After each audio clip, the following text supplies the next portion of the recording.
근데 이런 그 평면성도 한계가 있다라는 것을 인정을 해요. 무슨 한계냐면은 모더니즘의 평면성은 조각적인 환영이나 눈속임은 사라졌다 하더라도 시각적인 일루전은 인정하지 않을 수 없으며 화면 위에 붓터치를 칠해졌을 때 이미 실제 평면성은 파괴된 것이다. 자, 이게 무슨 얘기냐면요.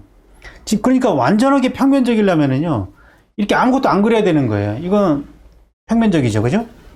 이 캔버스가 딱 이렇게 있으면은 그냥 이 자체가 평면인 거예요. 근데 여기에 붓질 하나가 딱 갔어요. 예?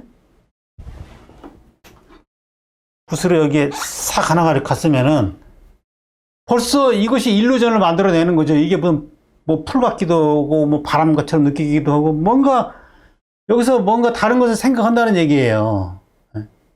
뭔가 시각적인 터치가 가해지는 순간 이 평면성은 깨지는 것이 아니냐. 그 한계는 어쩔 수 없다라고 지금 말하고 있는 거라고요. 그래서 그 예로 이제 그 몬드리안의 예를 들고 있는데, 몬드리안의 구성은 여전히 3차원의 일루전을 암시하고 있다. 옛 대가들이 창출한 일루전은 관객이 작품 속으로 걸어가고 있다고 상상할 수 있는 일루전이라면은, 그러니까 옛날에는 그 실제 원근법을 통해서 실제처럼 만들어 놨기 때문에 마치 그 안에 들어가서 걸어갈 수 있을 것처럼 레오나르도 다빈치의 그 최후의 만찬 그림을 보면은 식당 벽면에 그린 건데 쑥 들어가 보여요. 원근법을 써가지고 실제로 막 거기에 들어갈 수 있을 것 같은, 걸어갈 수 있을 것 같은 그런 착각을 불러일으키는 그런 일루전이라면은 모더니즘의 일루전은 눈으로만 여행할 수 있는 일루전이다. 여기서도 3차원적인 요소가 있지만 그거는 그렇게 여기서 뭐 우리가 들어가서 실제처럼 실제 공간이 아니라 눈으로만 느끼는 그 시각적인 그런 거죠. 여기서 벌써 뭐 요소가 수평과 수직선, 빨강, 노랑, 파랑 여러 요소들이 나와 버리면은 이게 하나의 유기체로 또 느껴져 가지고 창문 같기도 하고 뭔가를 자꾸 환기시킨다는 거죠. 그러면 이제 재현이 되는 거니까 완전한 그 평면성이라고 보기 어려운 거죠. 자, 이것이 이제 평면성을 모더니즘이라고 정의한 것의 한계라고 볼 수가 있는 거죠.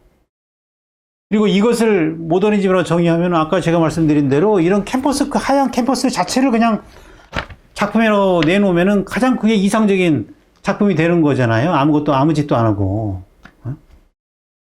이런 딜레마에 빠지게 되는 거죠. 그럼 너나 나나 다 캠퍼스만 걸으면 다 작품이 되게요? 딜레마죠, 딜레마. 어떠한 정의든지 규정을 하면은 딜레마가 생기는 거예요. 모든 개념들은 그 자체의 딜레마를 갖고 있어요. 언어로 규정한 것이 완전한 수는 없는 거죠. 그래서 노자가 도가도 비상도라고 얘기하는 거예요. 명가명 비상명. 이미 이름을 붙이면은 실제에서 벗어나 버린다는 거죠. 도는 이름 지을 수 없는 것이다. 이렇게 이즘으로 평면성이라고 딱 규정해 놓는 순간 그 한계는 드러날 수밖에 없는 것이고 그 한계를 극복하고자 하는 그 노력들이 이제 그 새로운 아방가르드를 이루게 되는데 그것이 바로 미니멀리즘입니다. 미니멀리즘. 1960년대 중반에 나오는 이 미니멀리즘은 그런 그 평면성의 한계를 어떻게 극복할 수 있을까라는 그런 고민에서 출발하게 되는 것이고 저 왼쪽 그림에서 보는 저 스텔라의 작품은 일루전을 피하기 위해서 기하학적인 선을 쓰거든요. 기하학적인 선을 반복해가지고 블랙 페인팅을 만드는 거죠. 몬드리안처럼 세 가지 색을 써버리면은 그것도 뭔가 또 연상을 시키니까 색을 아예 안 쓰고 블랙을 쓰는 거죠. 그리고 그 수평과 수직이 뭐 유기적으로 이렇게 짜여지면은 그게 또 뭔가 연상시키는 창문처럼 또 뭔가 연상시킨다는 거죠. 그러니까 저렇게 반복을 해놔버리면 저건 어디에도 없는 거지 않냐는 거예요. 그래서 스텔라가 당신이 본 것이 곧 당신이 본 것이다 라는 말을 하거든요. 옛날 그림은 당신이 본 것, 이건 그림은 뭐 실제 대상이다. 뭐 어떤 사과나무를 그렸으면 당신이 본 그림은 저 실제 사과나무다. 뭔가 외부의 것을 지시하거든요. 그럴 때 그 지시 대상이 원본이 되고 그림은 부차적인, 2차적인 대상이, 2차적인 것이기 때문에 리프레젠테이션, 재현이라고 말하는 거거든요. 근데 그런 재현이 아니라 그림이 원본이 되게 만들려는 거거든요, 이게. 그림이 원본이 되게. 그러면 밖에 대상이 없어야 되는 거거든요. 그래서 이런 짓을 하는 거라고요. 나름 많이 애쓰고 하는 거죠. 왜 이런 짓을 하는가를 우리가 이해를 해야 된다는 거죠. 그리고 도널드 저드 같은 작가는 이 몬드리안 그림처럼 요소가 이렇게 많아버리면은, 요소가 벌써 많잖아요. 이게 벌써 여기서 유기적인 뭔가를 생각하기 때문에 요소를 최소화하면은, 만약에 여기서 이 하나를 떼어내가지고 단일한 요소로 만들어버리면은 이렇게 되겠죠. 그리고 이걸 평면으로 그리면 자꾸 일루전을 뭔가 생각하니까 이걸 입체로 만들자. 입체로 한다고 해도 조각처럼 하면 또 안 되니까 평면과 조각 사이에 그런 어중간한 오브제를 만들자. 그래서 이런 기하학적인 사각형의 오브제를 만든 거거든요. 그래 놓고 이것을 스페시픽 오브제, 특수한 사물이라고 이름 붙였어요. 도널드 저드가. 특수한 사물. 이게 회화도 조각도 아니고 어디에도 없는 물건이기 때문에 특수하다는 얘기예요. 특수하다. 그러니까 이제 그림은 더 이상 이제 재현이 아니다. 재현이 아니게 된 거잖아요. 재현이 아니면 뭐냐? 이때는 현존이라는 말을 씁니다. presence, 현존. 현존이라는 거는 원본이 없이 그냥 바로 물질이 나한테 다가오는 거죠. 직접적으로 다가오는 거기 때문에 이 미니멀리즘에 이런 성격을 두고 마이클 프리드가 이거를 리터럴리스트 아트다라고 불러요. 리터럴리스트. 그러니까 이게 번역하면 뭐 문자 그대로 그런 의미인데 좋은 번역은 아닌 것 같고 직물적 작품이라고 번역하는 게 좋을 것 같아요. 직물적.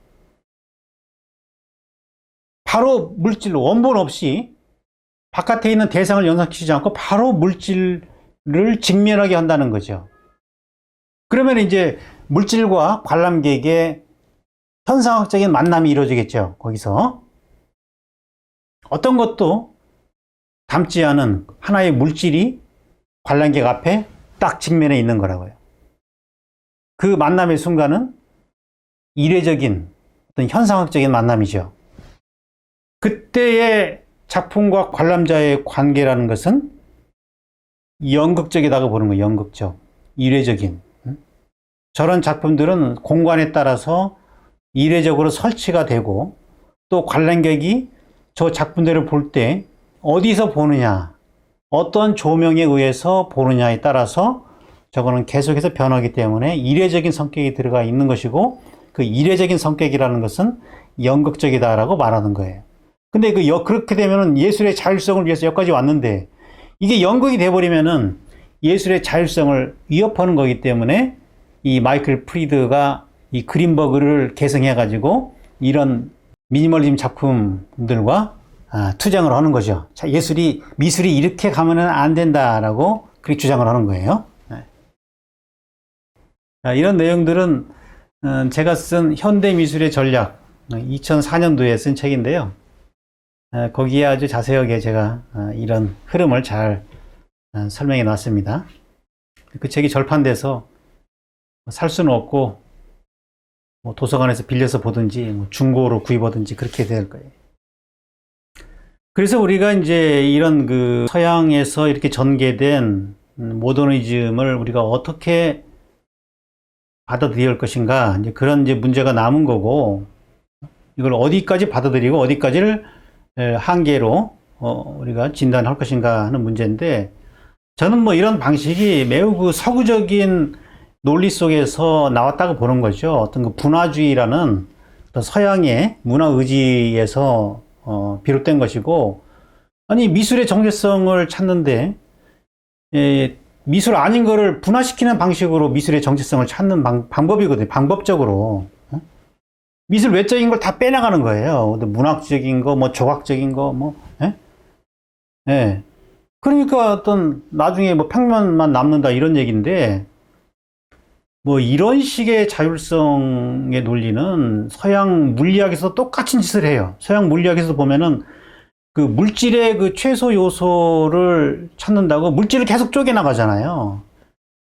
그래가지고 뭐 원자, 최소 입자를 원자로 보는 건데, 그 원자를 더 쪼개니까 또 거기서 또 계속 쪼개지는 거잖아요. 쪼갤 수 없는 그 최소 입자를 찾아야 되는데. 요즘에는 그 양자역학에 오니까 이제 그게 이제 완전히 그 존재했다가 또 입자로 바뀌었다가 막 이게 왔다 갔다 한다는 걸 이제 발견하는 거잖아요. 그 논리나 지금 미술에서 논리가 똑같이 오고 있는 거죠. 미니멀리즘이라는 거 최소 입자를, 원자 같은 미술의 최소 입자를 찾는 거잖아요. 그걸 도널드 저드가 스페시픽 오브제라고 말하는 거고, 그게 원자 같은 개념이거든요. 물리학에서 말하는. 근데 거기서 이제 거기서 이제 설치로 가버리니까 거기서 삶이 나와버리는 거거든요. 어둠의 끝에서 밝음이 나오듯이 이 물질을 쪼개 들어가다 보니까 거기에서 또 삶을 피해서 여기까지 온 건데 계속 들어가니까 거기서 삶이 나와버리는 거거든요.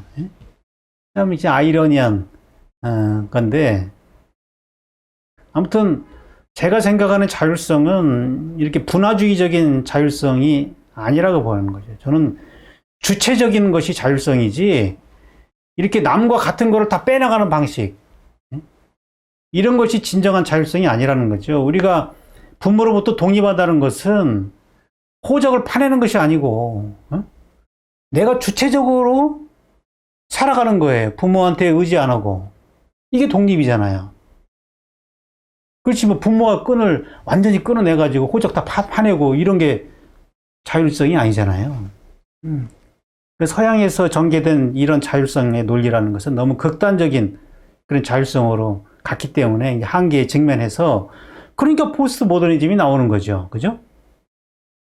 그 한계가 없으면 모더니즘이 계속 이어져야 되는 거죠. 그 한계에 직면했기 때문에 지금 포스트 모더니즘이 나오게 되는 거라고요. 왜 포스트 모더니나 컨템포러리 아트가 나오는지를 우리가 이해를 해야 된다는 거죠. 그거를. 그것도 이해를 못하고 자꾸 모더니즘 안에서 자꾸 거기서 헤매고 있으면 안 된다는 거죠. 그것에 대한 나의 주관적인 관점이 있어야 된다는 거죠.